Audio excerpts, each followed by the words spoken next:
একটি স্বরচিত কবিতা ১০১।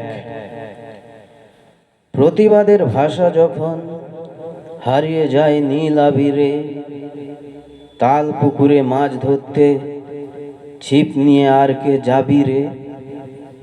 আলতো হাসি গড়িয়ে পড়ে যেই দুঃখে চোখের জলে, তখনও কি ডুব মারলি ও জল খেলি তলে তলে।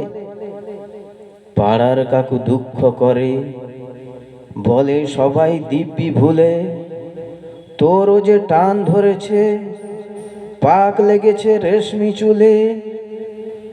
ওসব কথা থাক না হয়, অনুষ্ঠানে ঘুগনি বেচে আনবে ছেলে পয়সা কড়ি, ফ্রেশ হয় সে দাড়ি চেঁছে।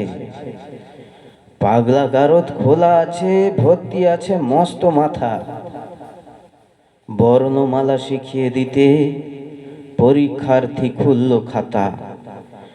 অনেক বছর কাটিয়ে দিতে খাদান বালির চেক কেটেছি, থাক না পড়ে আমানতে, ডাক বাক্সে ক্ষত রেখেছি।